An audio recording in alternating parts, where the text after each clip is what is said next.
Well, after like 10 years of wanting to come to Oaxaca, we finally made it here. We actually arrived yesterday, probably around like 5 p.m. We were so exhausted because traffic in Mexico is insane. Not just Mexico City. The highways are pretty crazy. But anyway, so we didn't want to really do video last night, but we're starting here at a place we've wanted to come for a long time, Monte Alban. This is the most important archaeological site in the Oaxaca Valley. One of the most important sites in Mesoamerica and a UNESCO World Heritage Site. One of the things we always debate is whether to get a guide or not, but sometimes it's just nice to have your own time and not be on a kind of a schedule, especially if you're doing video. But they do have explanations like this, and they're in Spanish, English, and what would be the language of the... Zapotec. Zapotec. Let's see, Carla, try it. Yeah. See if you can read it in Zapotec. It's kind of hard. Yororili, Yororila, Riwini, Upani Stale Negdagna, Yoniguri, Netzarindani, Wividixa, Nequilajinitsi. I read it totally wrong. It's very hard. There's a lot of consonants and vowels together. But yeah, the Zapotecs is the ethnic group that it's originally from Oaxaca. And it's pretty cool that they put their language there too, because that's obviously who's behind this pyramid complex. And also, even though everyone knows like Mexico is a Spanish country, just like Canada and the US, there was people here before the Spanish conquered. So really there's many other languages.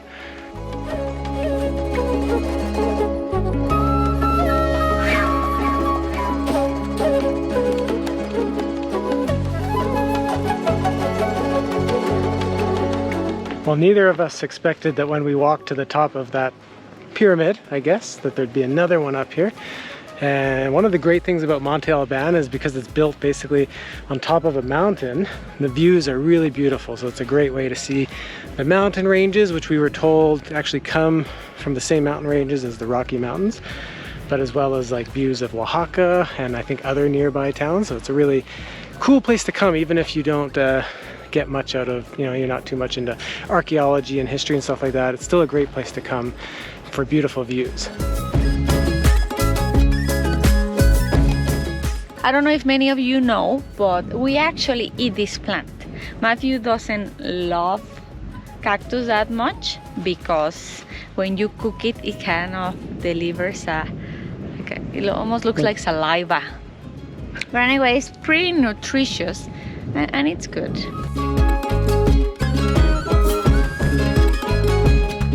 It's pretty hot, so make sure to bring a hat and put some sunblock because there's no shade anywhere. But anyway, it's been 3 hours so far and I think we're almost finished.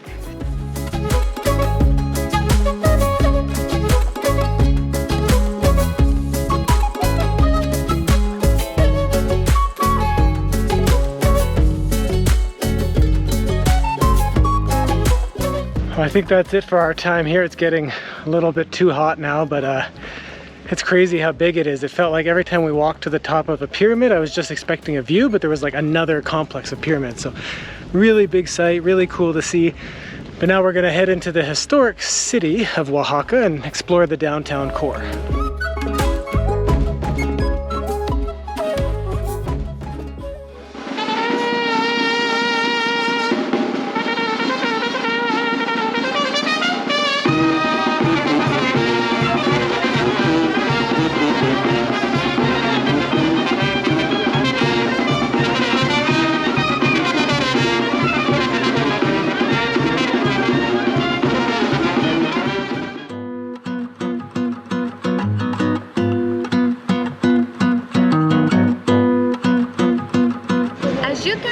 Oaxaca is full of surprises. We just stumbled upon a calenda, which is kind of a parade, and in this case it was for a wedding, and it really makes me want to remarry, right baby? Yeah, let's do it.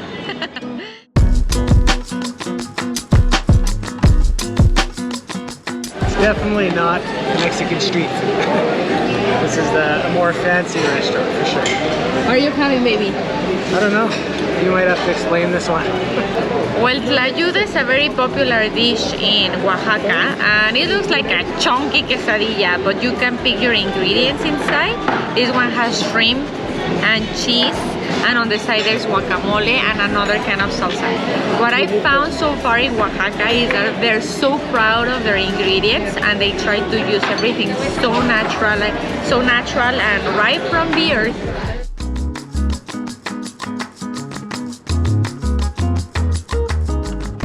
Which one did you like better? Oh, I don't know, it's a tough choice. That chicken was so good, so good, so good. And this one is also good, shrimp and with the cheese, oh my god. The cheese here is just delicious. What do you think of the Mezcal drink? Hibiscus? This is a hibiscus. I mean, mezcal is a very traditional drink, and it has a very strong smoked taste. So that's pretty much what you can taste this. I like my mom's better, which is made with passion fruit, but pretty good. It actually has it's called a warm salt rim, like made from a worm.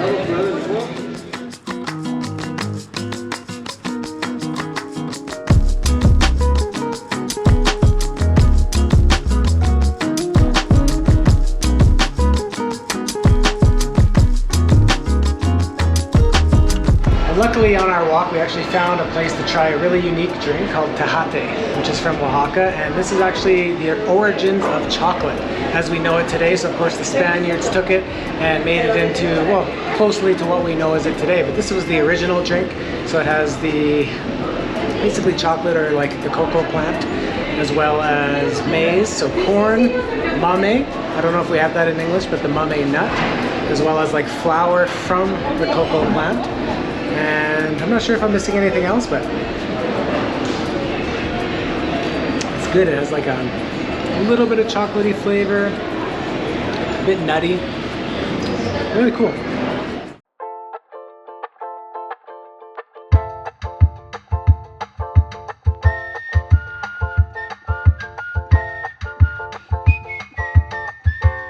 Mexico is very Catholic and very devoted to different virgins.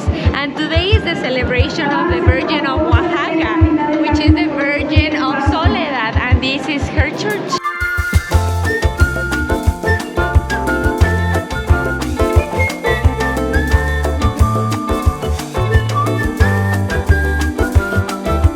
It's funny, we keep looking for the Artisan market and we keep finding all these festivals and events along the way. I don't know if it's because it's Oaxaca or because it's December or because it's Saturday, but it's pretty cool. This place has a lot of life to it.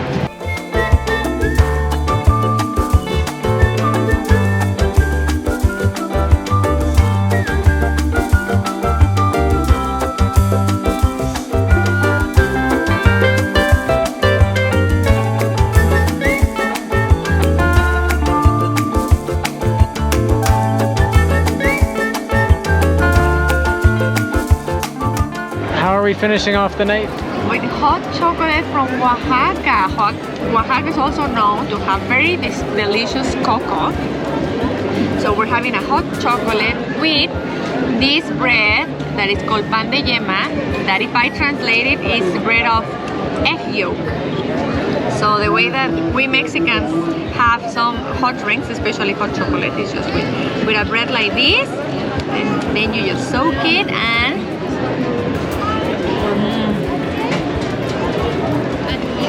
enjoy it. Oh, so good. Well, there you have it. That's how the Mexicans eat their bread. Good night.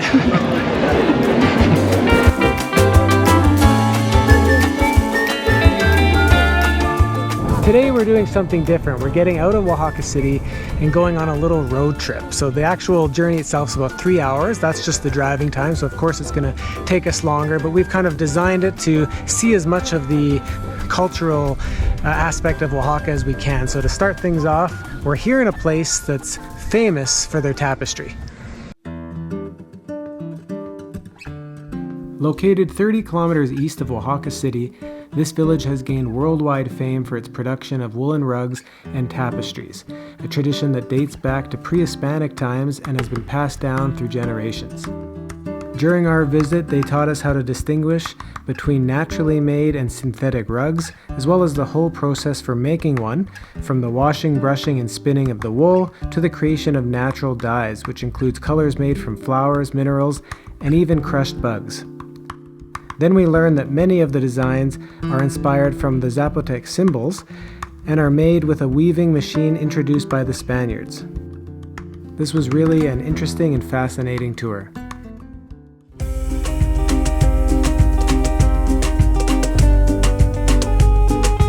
So now the most waited moment. We're about to learn how mezcal is made here in Oaxaca, and this is a place where they make mezcal in the traditional way. So let's go and try some mezcal.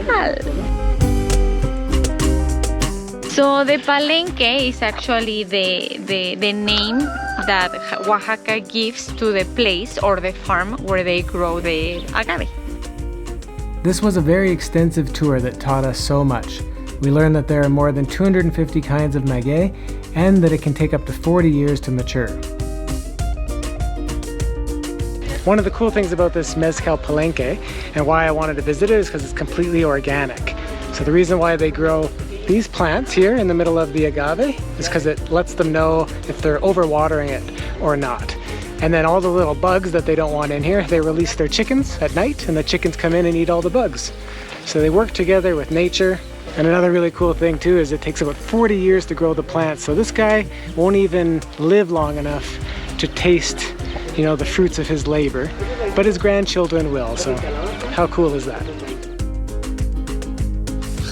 Crazy, and that plant's only 3 years old. So thanks to the bat that migrates from San Antonio, Texas, is the reason why a maguey or agave exists, because they come during the months of June, July, August, and September to pollinate the flower in order to generate the seeds that we need to keep reproducing the agave. So take care of the bats, because without bats, there won't be any more mezcal. With the sun beginning to set, we were then taught how they cut and harvest the plants, how they cook them in a traditional pit oven, how they mill or crush the cooked maguey, and then ferment the juice and fiber before finally distilling it into the mezcal that we all enjoy. We even got to taste the different fibers before fermentation to taste the difference between the various kinds.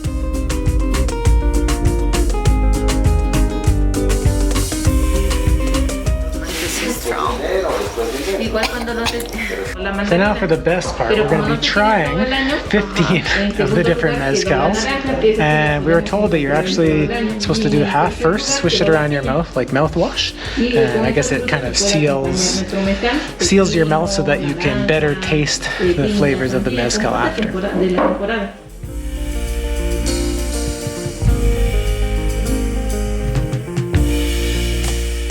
What's this mezcal flavored with, Karla? This is the mezcal de pechuga, that if you translate it, is mezcal chicken breast.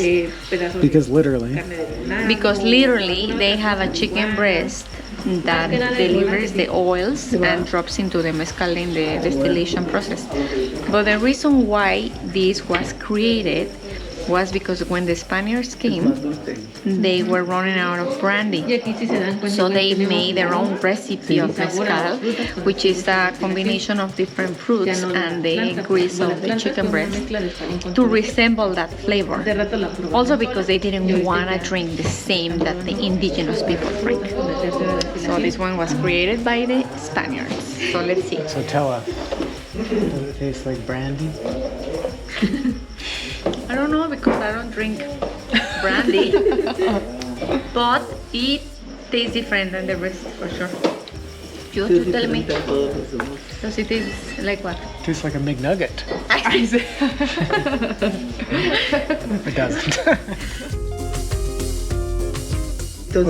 It doesn't. There's a worm that grows in the maguey plant. So first you drink the mezcal and then the warm. Dice que A ver. te voy a comer.